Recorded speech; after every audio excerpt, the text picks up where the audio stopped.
Hello, my name is Austin Gerlman, and today I will be doing an analysis on Eugene O'Neill's most famous play, Long Day's Journey into Night.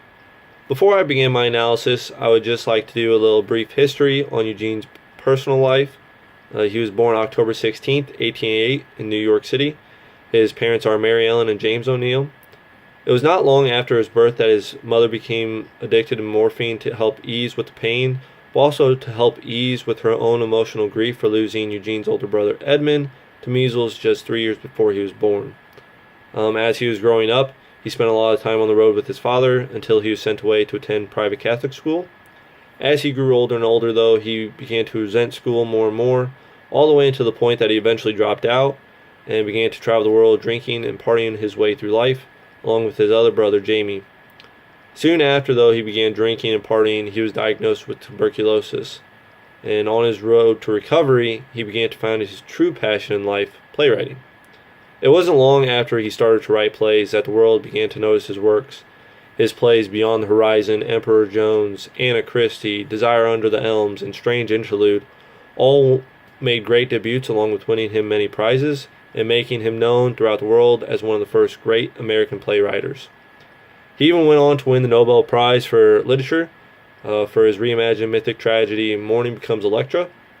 Towards the end of his life, though, he completed his greatest and most known work, the one that we're going to talk about today, Long Day's Journey into Night. This play was his autobiography. It was his memento to the world. It was his whole life wrapped up in one spectacular drama that he really wasn't ready to share with the world just yet. He wanted to wait until 25 years after his death before his play made its debut.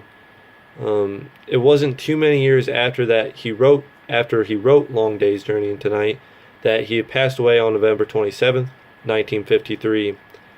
It was only 3 years actually after his death that his play was released into the world, winning him a Tony Award and a Pulitzer Prize for his drama. So even after his own death, he was still impacting the world with his dramatic works. So, Long Day's Journey into Night is about the devastating story of the day in the life of the Tyrone family.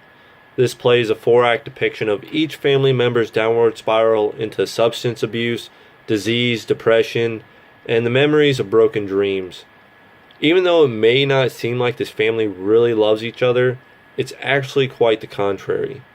They love each other so much that it almost becomes a sort of destructive love.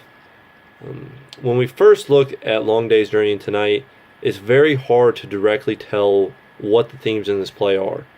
There's so much content, dialogue, and conflict happening in each act that it's just really hard to narrow it down to just one central theme. So today I'm going to be doing an in-depth thematic analysis of Long Day's Journey into Night, covering 2 or 3 different themes that I saw when watching this play. The first theme that I saw in this play was forgive but never forget.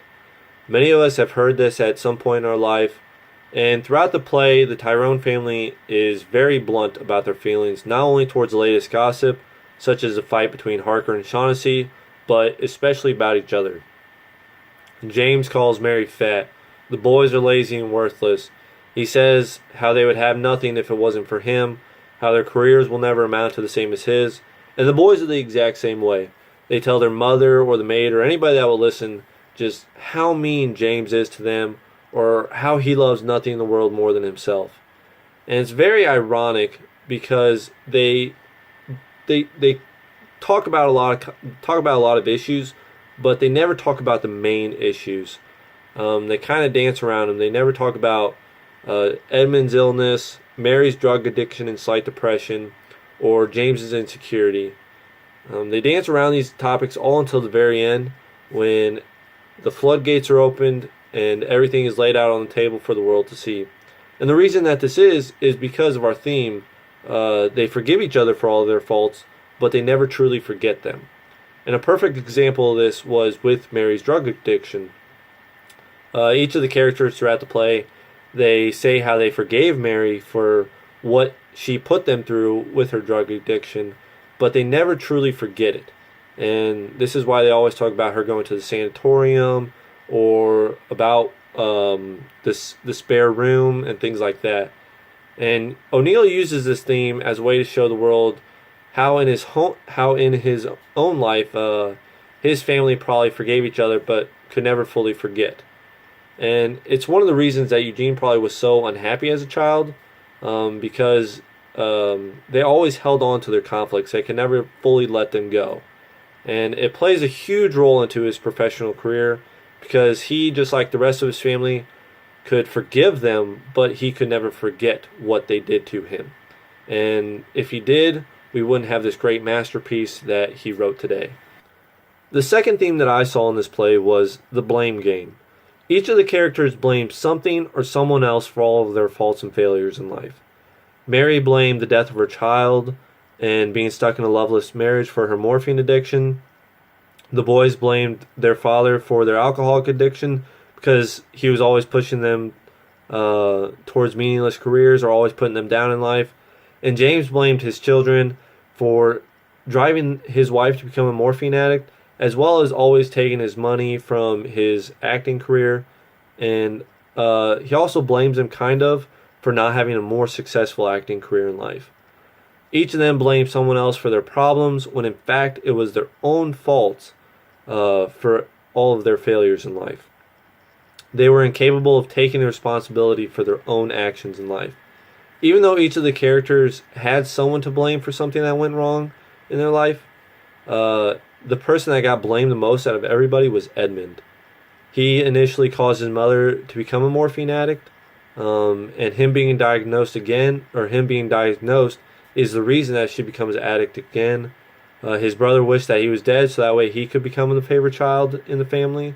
And his father blames him for taking all of his money because since he was diagnosed, he would have to be sent to a sanatorium to be cured, and that would cost quite a bit out of his father's pocket. And it is for these reasons that in the play, when looking at this play, it's hard not to see Eugene O'Neill as the character of Edmund. And his family, he was the person that always got blamed for all of their faults. He was the reason that they were so unhappy in life, and he was the reason that they could never find success with each other or out of life. Because all of these reasons is that I think that Eugene O'Neill decides to use his actual deceased brother Edmund in the play instead of himself. I think that O'Neill believes that if he could have been the one to die at childbirth instead of Edmund, then his family could not blame him for any of their problems. That he sometimes wishes that he could have never been born in the first place. This is supported by the fact that Eugene was a raging alcoholic and even tried to commit suicide later in life. He always tried to find a way to escape the pain and torment for being blamed for everything as a child, and he was able to do that through this play. The very last theme that I saw in this play was the failure to achieve the American dream. Throughout the 20th century, Americans always had the belief that if they worked hard, then they could achieve the American dream. This belief was especially true for one Tyrone in particular, James Tyrone. James' belief of the American dream is made true by how he talks about his successful career, how much property he owns, and his underlying hate of socialism. In Act 4 of the play, James reveals that as a child he had nothing growing up, that he had to fight just to survive, that he had to work hard to build his career and the life that he has today. However, even though he has all of these things, he still has failed to achieve the American dream. The American dream is to have it all: the wealth, the fame, the family, and the success. While James achieved many of these things, he missed the most important one, the loving family. None of his family members were happy, both with him or within their own lives. Each of them had their own dream in life, but because James was so focused on achieving his own dream that he ultimately crushed theirs, leading to the failure of his own. This failure is the reason that he drinks, that his son drinks, and is part of the reason that his wife is an addict, all because their dreams were destroyed. Just like Edmund in the play, O'Neill's father was so focused on his own dream that he forgot about his son's. He never let him pursue his own dream growing up, and is one of the reasons that O'Neill was so happy growing up as a child and why he became an alcoholic later on in his life. He was forced to give up on his own dream so that his father could pursue his. And this is the reason why O'Neill carried so much resentment toward his father, and is the reason that he could never achieve his own American dream in life. So to wrap up this video, I just want to say family isn't perfect. They will forgive you, but never let you forget the things you've done. They will blame you for things that you haven't done, and sometimes they will crush your dreams, but they always will be there when you need them. I think that is what Eugene O'Neill is really trying to say through this play. That even though his family wasn't perfect, that they blamed him for many of their faults and failures, and that he even resented them most of his life, he still loved them. Otherwise, he wouldn't have cared so much about what they had to say or what they thought of him. That the truth about family is no matter what your problems are, you will always need them. Eugene O'Neill's Long Day's Journey into Night is one of the best plays written and should be studied because it is a great representation of the truth about the modern family.